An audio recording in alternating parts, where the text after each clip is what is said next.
दोस्तों जय श्री राम। दोस्तों आज के वीडियो में हम जानते हैं कि भगवान श्री राम की मृत्यु कैसे हुई थी। तो दोस्तों आइए वीडियो को शुरू करते हैं और हम जानते हैं कि भगवान श्री राम की मृत्यु कैसे हुई थी। दोस्तों बात उस समय की है जब भगवान श्री राम ने इस मानव जीवन के सारे कार्यों को पूर्ण कर लिया। उनका समय समाप्त हो चुका था। अब उन्हें यमराज लेने के लिए अयोध्या में आए। तो जो ही अयोध्या के बाहर यमराज आए तो उन्होंने अपने भेष को बदल लिया, एक ऋषि का भेष बनाया और भगवान श्री राम के राजभवन में राम से मिलने का आग्रह किया। कुछ समय के बाद भगवान राम की इजाजत से उस ऋषि मुनि को अंदर बुलाया गया।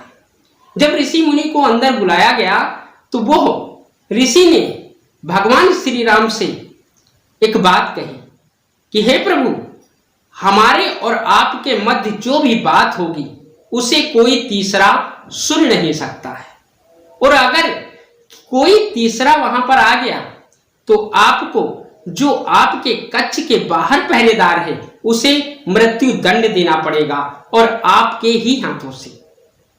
भगवान श्री राम ने कहा ऐसा ही होगा और उस ऋषि की बात को मान लिया।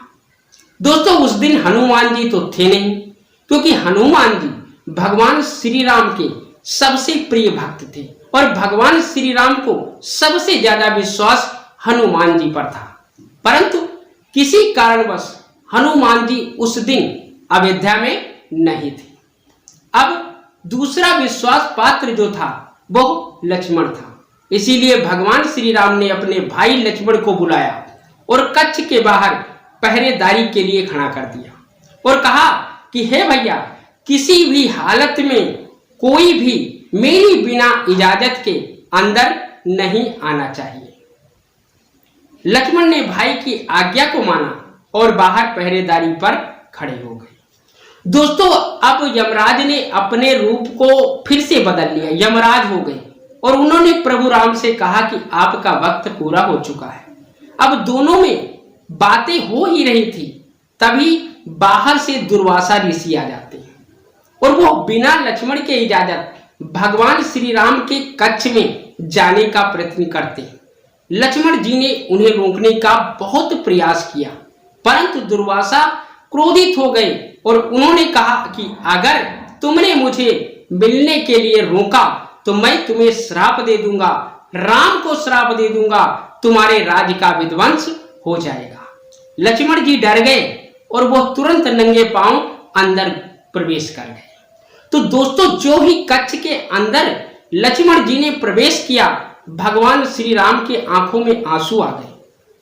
किस लिए आंसू? इसलिए आ गए क्योंकि शर्त थी क्या कि अगर हमारे मध्य कोई तीसरा हमारी बात को सुन लेता है तो आपको, पहरेदार को, मृत्यु दंड देना पड़ेगा, वो भी अपने हाथों से।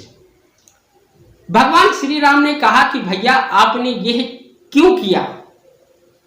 लक्ष्मण जी ने कहा कि दुर्वासा ऋषि ने कहा कि हम तुम्हारे भाई को श्राप दे देंगे। हे भैया, इस कारण से मैं डर गया और मैं भागा चला आया। भगवान श्री राम ने कहा कि लक्ष्मण, मैंने तुमसे कहा था कि हमारी बिना इजाजत के कोई अंदर नहीं आना चाहिए, इसलिए मैं तुमको इस राज्य से बाहर निकालता हूं। आज के बाद इस राज्य में तुम्हारा कोई काम नहीं है। दोस्तों भगवान श्री राम ने ऐसा क्यों किया? क्योंकि अपने हाथों से मृत्यु दंड उसे अपने भाई लक्ष्मण को नहीं दे सकते थे, इसलिए राज्य से बाहर निकाल दिया। क्योंकि राज्य से बाहर निकालना और मृत्यु दंड देना दोनों एक ही बात है। इसीलिए लक्ष्मण जी तुरंत नगर से बाहर चले गए और बाहर जाकर उन्होंने कुछ ही दूर जाकर जल समाधि ले ली। दोस्तों जब जल समाधि ले ली और यह बात भगवान श्री राम को पता चली तो भगवान श्री राम ने कहा कि मेरे कारण मेरे भाई ने जल समाधि ले ली, अपने जीवन को समाप्त कर लिया है। इसलिए यमराज के कथन के अनुसार टाइम तो उनका भी पूरा हो चुका था। भगवान श्री राम ने अयोध्या वासियों को बुलाया और कहा, आज से हम अयोध्या छोड़कर जा रहे हैं, अब हमारा समय पूरा हो चुका है। अयोध्यावासी रोने लगे, गिड़गिड़ाने लगे, तड़पने लगे और भगवान श्री राम के पीछे पीछे चल दिए। भगवान श्री राम जो ही समुद्र के पास आए तो सारे अयोध्यावासी, सारी माताएं और सारे भाई सब वहां पर एकत्रित थे। ऋषि मुनि देवता उपस्थित थे। तब भगवान श्री राम ने अपने असली रूप को दिखाया। क्या? नारायण के रूप को प्रकट किया और समुद्र से सबको नारायण के रूप के दर्शन कराए और सबको आशीर्वाद देकर वो भी जल समाधि ले ली। तो दोस्तों, इस प्रकार से भगवान श्री राम की मृत्यु हुई थी।